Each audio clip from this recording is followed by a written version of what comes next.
Bon, moi, à Abidjan, même d'habitude, quand on se rencontre, on se dépasse. Je ne l'ai jamais salué d'ailleurs. Voilà, en toute sincérité, quoi. Oui, oui, non, il faut dire la vérité. Que je vous dis la vérité, hein. Donc, je n'ai pas trop de contact avec lui.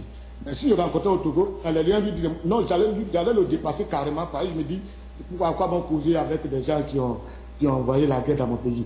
Non, non, non, mais je n'ai pas de ces nouvelles au Togo. Je ne sais pas s'il est au Togo. Vraiment, je n'ai pas de ces nouvelles. Et comme je sors peu, je ne sais pas s'il est ici ou pas. Là-dessus, je ne sais vraiment pas ce qui se passe. Le vrai travail aujourd'hui commence. Et je dirais aujourd'hui en Côte d'Ivoire, nous avons un certain nombre de mots. Je voudrais citer un peu la crise humanitaire, la violation des droits de l'homme, le soutien et la lutte des enfants, la distribution, je dirais sans merci, d'armes à feu partout en Côte d'Ivoire. Donc à ce moment-là, je vous ai posé la question tout à l'heure, je reviens sur la question. Quels doivent être les grands chantiers du président Alassane Dramane Ouattara, je dirais, pour unifier le pays, redresser l'économie, procéder au changement, rétablir la sécurité, parce qu'aujourd'hui, il n'y a pas de sécurité en Côte d'Ivoire. Pas de sécurité, oui. Mais je vous ai dit, que bon, les grands chantiers, lui, il a déjà dit, son premier problème aujourd'hui, c'est que moi-même, je peux penser à Ouattara, et pour lequel même je prépare un document pour lui remettre, c'est la cohabitation pacifique. Ça, c'est très important. De deux, le désarmement total. Aujourd'hui, les armes circulent partout. J'ai vu la télévision, un jeune qui vend du café, qui entoure Treillis et qui a des armes. Mais c'est dangereux. Les armes circulent beaucoup. Comment mettre fin à ces armes-là? C'est le problème. Parce que, tenez-vous bien, il y a les forces nouvelles et qui ont soutenu Alassane Dramane Ouattara, aujourd'hui, qui ont réussi à rentrer à Abidjan, qui sont opposés aux fortes plans de sécurité et qui ont eu le dessus, grâce bien sûr avec l'appui de la France et puis de l'ONU, que je félicite d'ailleurs et que j'adhère d'ailleurs. Et puis, il y a un recrutement de 2000 personnes, lorsque la guerre a démarré, on appelle les recrues Blébouté. Ces 2000 personnes sont de l'ethnie Guéré et Bété. Où on va mettre ces 2000 personnes? Et les miliciens, près de 10 000 miliciens qui sont recrutés à travers la ville d'Abidjan. Qu'est-ce qu'on peut faire d'eux? Aujourd'hui, c'est eux qui sont en train de servir c'est-à-dire qu'ils sont en train de jouer au niveau de la commune de Yopougon. Ça fait que même, malgré que Alassane ait pris le pouvoir, il y a la commune de Yopougon qui est actuellement difficile à pacifier. Mais ils sont dessus, ils vont pacifier. Mais faut-il pacifier cette commune en assassinant des gens? Mais ce n'est pas bien sur la fin des gens. Ils ont tellement endoctriné ces jeunes gens-là. Le régime du président Gbagbo a tellement endoctriné ces jeunes gens-là qu'ils pensent que, c'est-à-dire, ils ont un droit, c'est-à-dire tout ce qu'ils font, ils le font de manière divine. C'est-à-dire tout ce qu'ils font est recommandé par Dieu, par le Seigneur. Donc ce qu'ils font, ils sont de la pure vérité. Toi qui leur donnes une idée contraire, eh bien, tu es considéré comme Satan. Non, je dis voilà, et je vous dis pour pacifier, ça c'est très difficile. Très difficile. Mais je compte beaucoup sur Ouattara lui-même, comme il y a déjà quelqu'un même qui a déjà des problèmes. Moi-même, je peux l'appeler un président par défaut, parce que c'est les défauts là qui ont permis Ouattara d'être président aujourd'hui. Je pense qu'il va corriger tous ces défauts-là. Parce que ça sera difficile pour lui. D'abord, je dis que je ne veux pas que quelqu'un dise Ouattara, il faut régler l'histoire du pays en 5 mois, en 6 mois. Non. On ne peut pas pacifier ce pays-là avant un an. Ça, je vous dis la vérité, ce n'est pas possible. Les jeunes gens d'aujourd'hui n'ont pas été à l'école depuis 10 ans. Ceux qui avaient 10 ans n'ont pas parti à l'école, ça fait 10 ans, ils ont 20 ans aujourd'hui, ils sont grands, ils n'ont pas de diplôme, ils ne savent rien faire de leurs mains. Ce qu'ils peuvent faire, c'est de voler, s'habiller mal, faire de n'importe quoi, se faire recruter par des gens pour aller donner leur vie, donner leur poitrine à des fusils pour qu'on les tue. Et c'est dangereux, parce qu'ils ont eu bien, et c'est très dangereux. On doit pacifier le pays, mais ça c'est pas possible pour Ouattara. Il ne faut pas aussi qu'on le presse pas, on va dire, pacifier vite en 6 mois. C'est nous-mêmes qui l'avons payé, eh bien on va prendre le temps qu'il faut pour que ces gens soient pacifiés.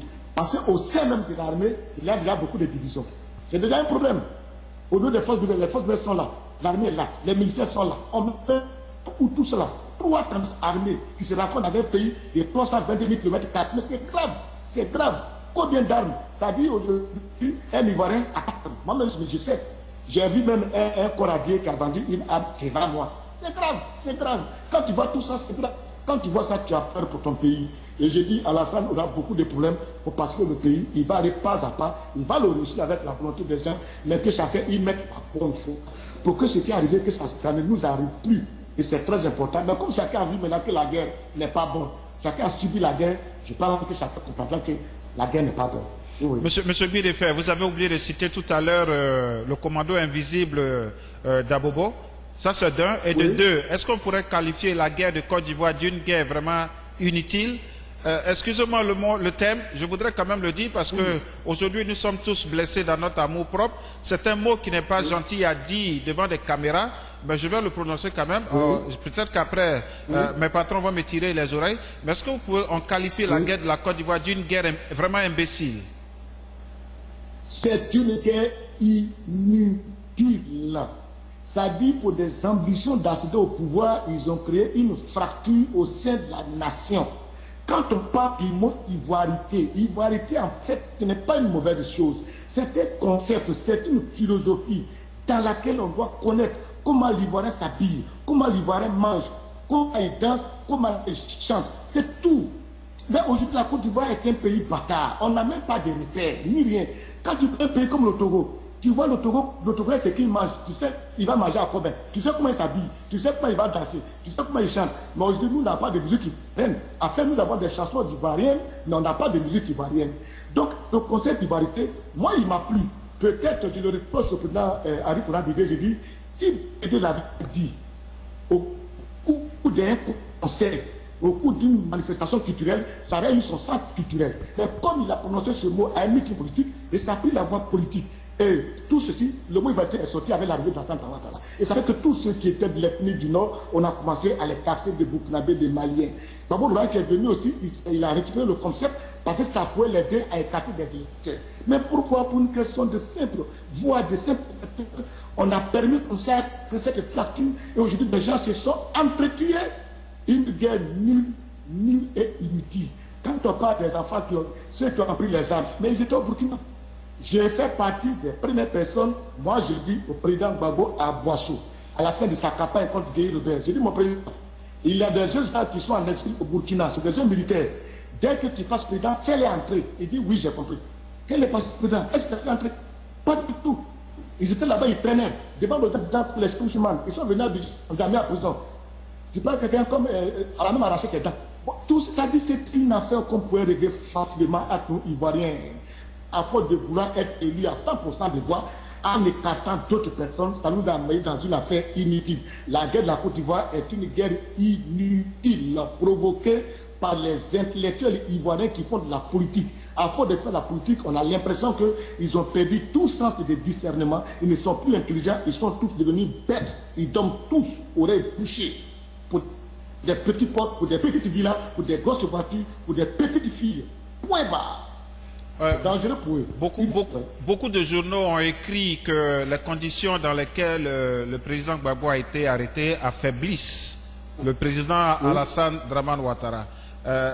Vous pouvez certainement donner votre point de vue sur cette pensée. Les conditions dans lesquelles le président Gbagbo a été arrêté affaiblissent le président Alassane Dramane Ouattara. Parce qu'on parle de l'implication de l'ONU, de l'implication de la Lincoln, de l'implication de la France.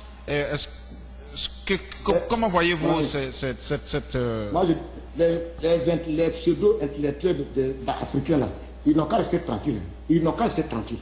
Depuis on a fait les élections, ça fait aujourd'hui 4 mois. D'abord, ça fait près de 5 ans, on ne peut pas faire les élections. Quand on fait, on dit demain accord. On a commencé accord de Dakar. Après, on est venu accord de Lomé. On a écrit ici accord d'Afrique du Sud. On a écrit ici accord de Makouchis. On a écrit, on a parti faire accord au Gabon. On est revenu à accord de Burkina. Mais quel accord on a fait? On a fait plus d'accords, rien ne bouge. On a élection depuis 4 mois. Un président a perdu. Gbagbo a perdu. Il ne veut pas partir. On est déçu. La population souffre. Les gens ont bouché tous les ports. Ils ont fermé toutes les banques. Personne ne mange. Personne ne peut résoudre ce problème. L'Union africaine, ça dit ce petit truc qu'on appelle l'Union africaine là. J'ai l'impression que c'est des gens qu'on a mis ensemble uniquement à avoir de l'argent, mais sans rien faire du tout. Ils ne sont pas du tout concrets. L'Union africaine, la CEDEAO, qui vit le problème, prend une décision. Vous dites, je reconnais tel président, il veut prendre des mesures contraignantes. L'Union africaine, laissez-nous, on va faire. Il faut dire qu'on prend des mesures contraignantes, on les attend. Ils ont donné les mesures, quand ils ont pris la décision, quelles mesures contraignantes ils ont eu à faire? Pas de mesures contraignantes. Ils ont dit, Gbagbo quitte, Gbagbo leur a demandé. Obama qui me dit de quitter là, Sarkozy qui me dit de quitter là, est-ce que c'est des secteurs? Moi, Gbagbo, je ne bougerai pas.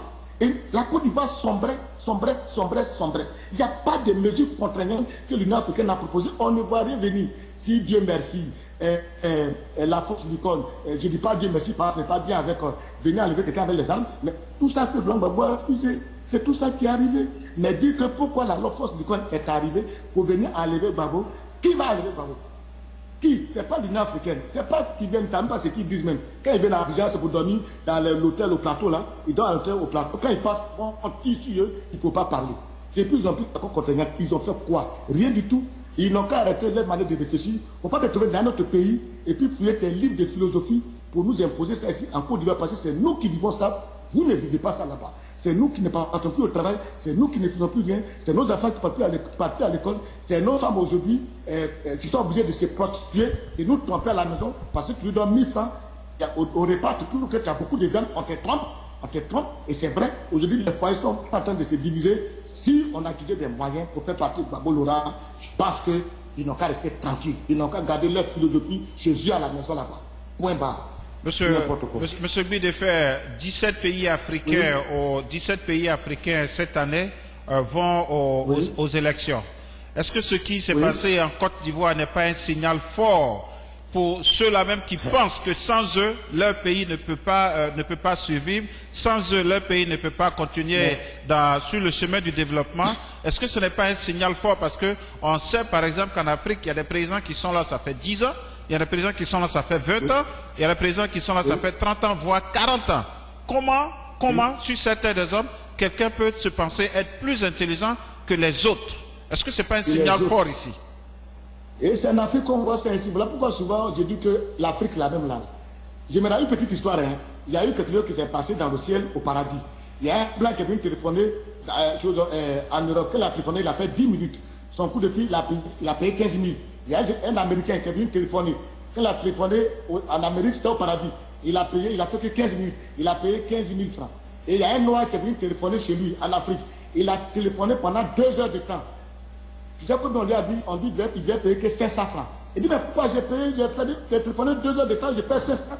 Le Satan, le diable lui a dit non, le coup de fil, c'est un coup de fil, il a téléphoné chez nous. Ça dit l'Afrique quand même, c'est un pays démoniaque. Pourquoi? Comment tu peux trouver un chef d'État 40 ans au pouvoir, 42 ans? Non, c'est pas possible. Mais j'ai l'impression que c'est un chef d'État qui s'accroche au pouvoir, qui montre des gens pour pousser la France à dire que oui, pourquoi vous intervenez en Côte d'Ivoire? Mais vous avez menti. Vous avez menti. Ce qui s'est passé en Côte d'Ivoire était un signal fort et était un exemple pour tous les chefs d'État et pour tout le monde. Celui qui paie les élections part, s'il ne part pas, il partira par la force. Point. Et je ne veux même pas que la France ou bien les organismes internationaux écoutent ceux-là. Je ne veux pas écouter ces intellectuels africains là qui disent non, ils sont montés par ces gens qui aiment faire 30 ans, 40 ans au pouvoir là. C'est eux qui l'aiment. Et comme ils savent que demain ils vont voler, c'est eux qui sont contre ça. Pourquoi vous avez fait ça en Côte d'Ivoire? Parce qu'ils savent que c'est fait en Côte d'Ivoire. Chez eux aussi, ça a fait arriver. Tous les organismes de situation en Afrique ici. Qui perdent et puis qui disent qu'ils n'ont qu'à rester. Ils vont. Peut-être qu'ils sont quittés là. Je pense que Gbagbo laisse cet exemple. C'est là que Gbagbo, ça a bien la prise. Il a un t-shirt sans bras, c'est sué la prise avec ses serviettes. Il n'a qu'à s'approcher au pouvoir. Il va voir, il n'y a pas de problème. Est-ce que monsieur Bidefer, pensez-vous que ça serait meilleur pour le président Ouattara de briser cette relation France-Afrique que beaucoup qualifient d'une autre forme de colonisation? Mais, moi, quand on parle de colonisation, je ne comprends pas. Quel pays qui peut vivre sans vraiment de relations? C'est vrai, quand les